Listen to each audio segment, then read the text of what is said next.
सुरुवातीलाच एक अत्यंत मोठी बातमी आहे ती म्हणजेच राजकीय गोटातून उद्धव ठाकरेंनी केंद्रीय मंत्री अमित शहा यांच्यावरती केलेल्या टीकेवरून उद्धव ठाकरेंनी केंद्रीय गृहमंत्री अमित शहा यांच्यावरती जोरदार टीका केली आहे। जखमी वाघ काय असतो ते भविष्यात दिसेल, औरंगजेबाला झुकवलं तिथे अमित शहा किस झाड की पत्ती है असं म्हणत उद्धव ठाकरेंनी शहांवरती जोरदार हल्लाबोलच केलाय। तर शहांनी सांगावं तुमचं हिंदुत्वाची व्याख्या नेमकी काय असा सवालही ठाकरेंनी विचारलाय।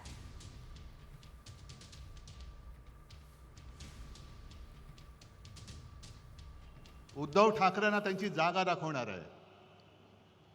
ठीक आहे, अमित शहाजी, जखमी वाघ काय असतो आणि त्याचा पंजा काय करतो ते तुम्हाला येत्या भविष्यात दिसेल। मराठी माणसाच्या नादी लागू नका। जिथे औरंगजेबाला झुकवलं तिकडे अमित शहा काय कोणती झाड की पत्ती आहे। गद्दारांनी वार केले तर उद्धव ठाकरे संपणार नाही। गद्दारांना गाडूनच मी संपेन।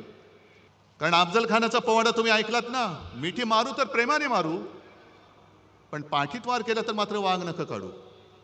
हा महाराष्ट्र आहे। ज्यांना हे ढोंगी हिंदुत्व मान्य नाहीये, ज्याला मी बुरसटलेलं गोमूत्रधारी हिंदुत्व म्हणतो ते भाजपचं आहे। आमचं हिंदुत्व हे स्वच्छ आहे, आमचं हिंदुत्व हे सुधारणावादी आहे, आमचं हिंदुत्व हे राष्ट्रीयत्व आहे। मग अमित शहाना सांगायचे तुमच्या एकदा हिंदुत्वाची व्याख्या काय आहे हे सगळ्यांना एकदा नीट सांगा। एकंदरीतच उद्धव ठाकरेंनी केंद्रीय गृहमंत्र्यांनाच आता निशाणा साधलाय म्हणून त्यांच्याकडनं काय प्रतिक्रिया येते किंवा इतर सत्ताधारी पक्षाकडून काय यावर प्रतिक्रिया येते हे पाहणं महत्त्वाचं असणार आहे। या राजकीय बातम्यांकडे आपलं लक्ष असणारच आहे, परंतु तुर्तास आता शेतीविषयक बातम्यांचा आपल्याला वेगवान आढावा घ्यायचा आहे ॲग्रोवन टॉप 10 च्या माध्यमातून। नांदेड जिल्ह्यात सप्टेंबर 2024 या महिन्यात अतिवृष्टीमुळे पीक नुकसान झालेल्या शेतकऱ्यांची मदत करण्यात येणार आहे। शेतकऱ्यांच्या मदतीसाठी शासनानं 812 कोटी 38 लाख रक्कम मंजूर केलेली आहे। नांदेड जिल्ह्यातील सप्टेंबरमध्ये अतिवृष्टी झाली होती आणि या खरीपातील जिरायती बागायती पिकांचं नुकसान मोठ्या प्रमाणात झालं होतं।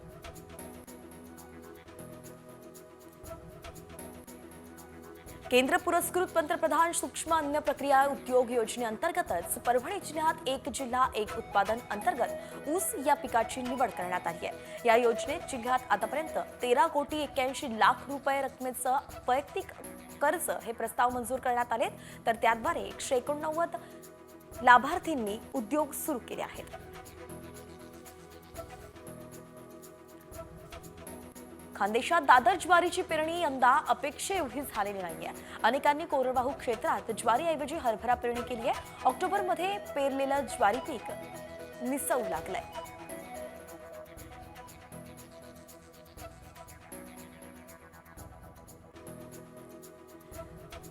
नांदेडमध्ये मागील काही दिवसांपासून वातावरणात मोठा बदल होतोय। या बदलामुळे मका पिकावरती अळीचा रोगाचा प्रादुर्भाव वाढलाय। परिणामी परिसरातील शेतकरी आता मोठ्या आर्थिक संकटात सापडतायत।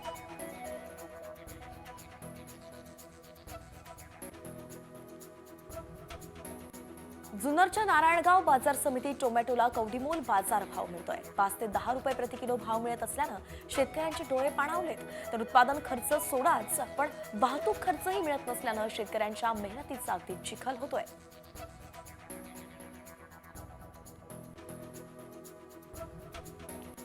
पेणमध्ये गावठी वालाच्या शेंगांची शेती बहरल्यानं शेतकऱ्यांच्या चेहऱ्यावरती समाधान दिसतंय। शेतकऱ्यांकडून गावठी वालाच्या शेंगांची शेती मोठ्या प्रमाणावरती करण्यात आली आहे। येत्या 8 ते 10 दिवसांत गावठी वाल बाजारात दाखल होण्याची शक्यता आहे।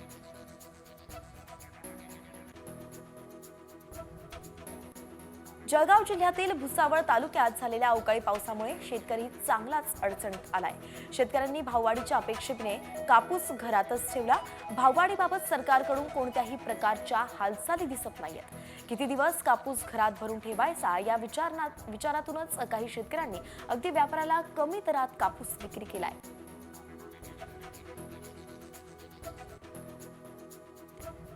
धाराशिवच्या भांडगाव गावात 100 ते 150 एकर क्षेत्रावरती गाजराची लागवड करण्यात आली। पुणे मुंबईसह परराज्यात गाजराला मोठी मागणी आहे। एका एकरमध्ये 2 ते 2.5 लाखाचं उत्पन्न मिळत असल्यानं शेतकरी आर्थिकदृष्ट्या संपन्न होताना दिसतात।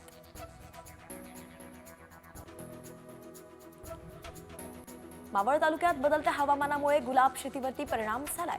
यासाठी फूल उत्पादकांकडून औषध फवारणी केली जाते. मात्र बाजार भावापेक्षा फुलांच्या काळजीवरती खर्च होत असल्याचं सांगितलं जात आहे आणि म्हणून येणारा व्हॅलेंटाईन डे हा शेतकऱ्यांसाठी हॅपी असणार का हे बघणं महत्त्वाचं आहे. एपीएमसी फळ बाजारात 865 क्विंटल मोसंबीची आवक झाली आहे. त्यामुळे बाजारात मोसंबीला 25 ते 50 रुपये किलो भाव मिळतोय. आवक वाढली असली तरी ग्राहकांकडून मागणी असल्यानं भाव स्थिर राहतील अशी शक्यता व्यापाऱ्यांनी व्यक्त केली आहे.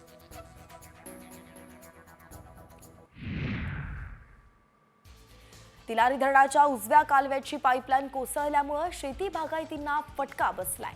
गेल्याच वर्षी पाईपलाईनची 18 लाख खर्चून दुरुस्ती करण्यात आली होती. मात्र वर्षभरापूर्वीच पाईपलाईन कोसळल्यानं कामात भ्रष्टाचार झाला असून ठेकेदाराची चौकशी करून कारवाई करण्याची मागणी शेतकऱ्यांसह ग्रामस्थांनी केली आहे.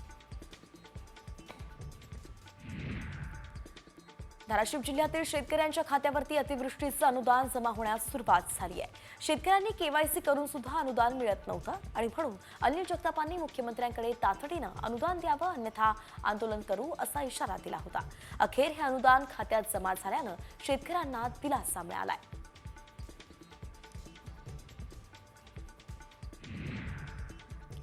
यवतमाळमध्ये प्रधानमंत्री कृषी सिंचन योजनेचे पाणलोट क्षेत्र हे 28 जानेवारीला करण्यात येणार आहे. या कार्यक्रमाला केंद्रीय मंत्र्यांसह मुख्यमंत्री आणि दोन्ही उपमुख्यमंत्री उपस्थित राहणार आहेत. या पार्श्वभूमीवरती जिल्हा प्रशासनाने नियोजनासाठी 26 समित्या गठीत केल्या आहेत.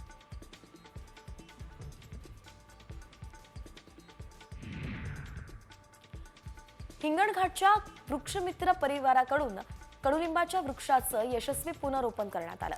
राष्ट्रीय महामार्गावरील पुलाच्या कामात अडथळा ठरत असलेलं कडुलिंबाचं वृक्ष मुळातून काढून दुसरीकडे स्थलांतरित केलं गेलंय.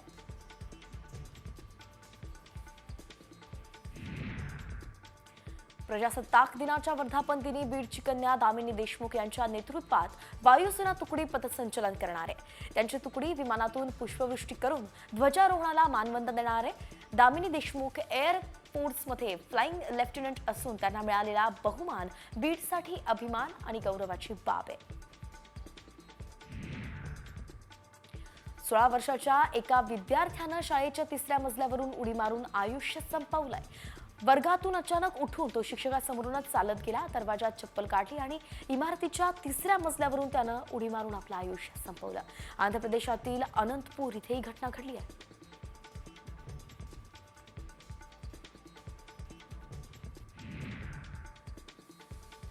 धाराशिवच्या जिल्हा नियोजन समितीच्या बैठकीला अखेर मुहूर्त लागलाय. पालकमंत्री प्रताप सरनाईकांच्या उपस्थितीमध्ये 26 जानेवारीला बैठक पार पडणार आहे. विकास कामासाठी समितीकडे आणखी 265 कोटींचा निधी शिल्लक असून यातील किती रकमेला पालकमंत्री मंजुरी देतात याकडे सगळ्यांचं लक्ष आहे. यवतमाळच्या जिल्हा मध्यवर्ती बँकेचे अध्यक्ष मनीष पाटलांच्या विरुद्ध अविश्वास प्रस्ताव दाखल करण्यात आलाय.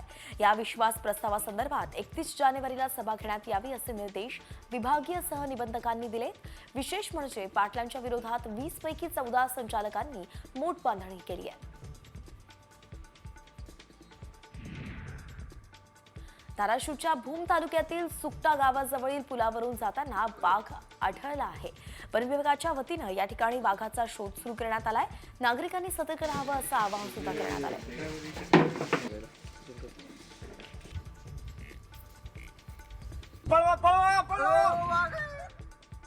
पुणे जिल्ह्यातील अनेक गावात बिबट्यांचा मोठ्या प्रमाणात वावर दिसतोय. त्यातच सध्या नारायण गावात एका बिबट्यानं केलेल्या हल्ल्यात पाळीव कुत्र्याच्या जोडीपैकी एका कुत्र्याचा मृत्यू झालाय.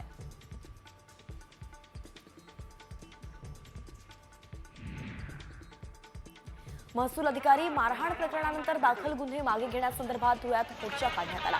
संबंधित महसूल अधिकाऱ्यांच्या भ्रष्टाचाराची चौकशी करण्यात यावी अशी मागणी केली आहे. तर या संदर्भात जिल्हाधिकाऱ्यांची भेट घेऊन मोर्चेकरांनी निवेदन दिले. बुलढाणा वीज वितरण कंपनीच्या जिल्हा कार्यालयासमोर कंत्राटी कर्मचाऱ्यांनी निदर्शनं केली आहेत. रिचार्ज मीटर लावू नका, त्या मीटरला बंदी करा अशी मागणी कंत्राटी कर्मचाऱ्यांनी केली आहे. तसंच 1 फेब्रुवारीपासून काम बंद आंदोलन करण्याचा इशाराही देण्यात आलाय.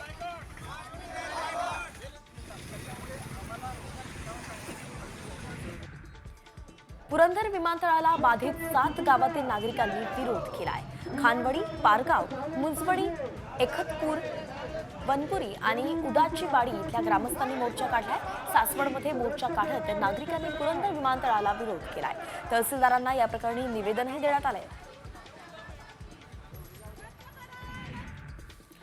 बुलढाण्यातील रुग्णालय राज्य सरकारच्या संकल्पनेतून आरोग्य मित्रांची नेमणूक करण्यात आलेली आहे. त्यांना नेमून दिलेल्या एजन्सीकडून मानधन दिलं जात आहे. आता किमान वेतन द्यावं अशी मागणी आरोग्य मित्रांनी मुख्यमंत्र्यांकडे केली आहे. ही मागणी त्वरित मंजूर करा, अन्यथा 12 फेब्रुवारीपासून बेमुदत संपावरती जाऊ असा इशाराही देण्यात आलाय.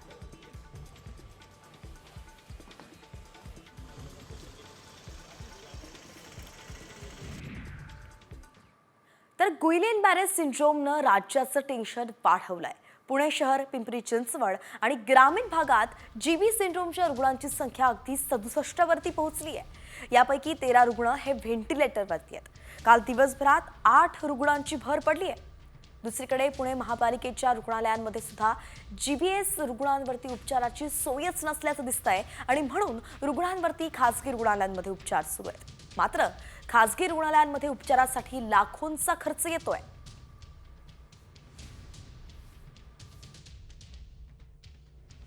हा आजार बेसिकली पाण्यापासून पण होऊ शकतं, जे कारण रिसेंटली पुण्यात आहे असं आपल्याला ऐकून आहे. यामध्ये एक बॅक्टेरिया पाण्यामधून जर पेशंटच्या पोटात गेला तर सेम प्रॉब्लेम होऊ शकतो की आपली इम्युनिटी त्या बॅक्टेरियाला मारण्यासाठी जागृत होते आणि तीच इम्युनिटी आपल्या नसांवर ॲक्शन द्यायला लागते. हा आजार जरी डिटेक्ट झाला तरी सुद्धा ह्याला कम्प्लीट ट्रीटमेंट अवेलेबल आहे.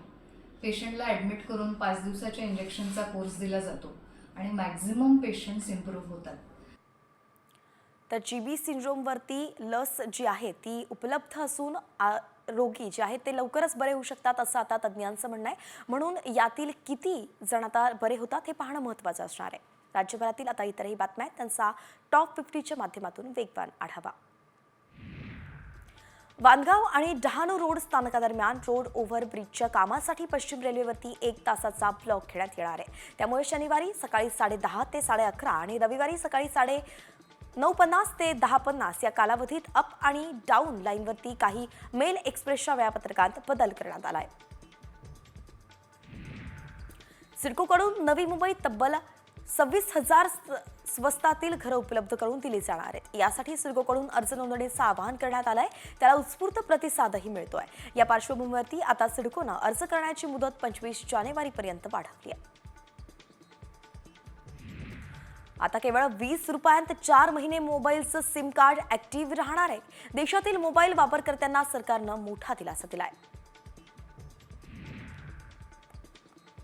कोकण रेल्वेवरील चिपळूण स्थानकावरती पॅसेंजर लूप लाईन 3 कार्यान्वित करण्यासाठी शुक्रवारी नॉन इंटरलॉकिंग ब्लॉक घेण्यात येणार आहे. त्यामुळे रेल्वेगाड्यांच्या वेळापत्रकावरती परिणाम होईल. तसंच कोकणवासियांच्या प्रवासाचं वेळापत्रक कोलमडण्याचीही शक्यता आहे.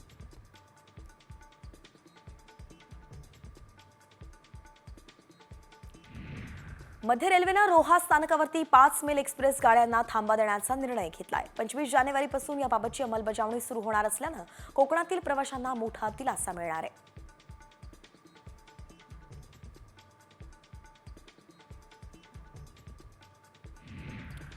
गडचिरोलीतील कोनसरी स्टील प्रकल्पाची उत्पादन क्षमता 6 पटीनं वाढणार आहे. स्टील प्रकल्पाचा विस्तार करण्यासाठी कंपनीनं शासनाकडे मंजुरी मागितली आहे आणि या मंजुरीसाठी महाराष्ट्र प्रदूषण नियंत्रण मंडळानं प्रकल्पस्थळी जनसुनावणी घेतली आहे.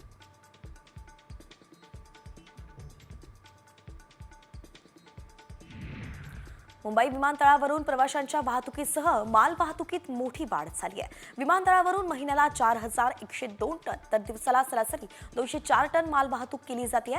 मुंबई विमानतळावरून 638 आंतरराष्ट्रीय मार्गांवरती माल वाहतूक केली जाते.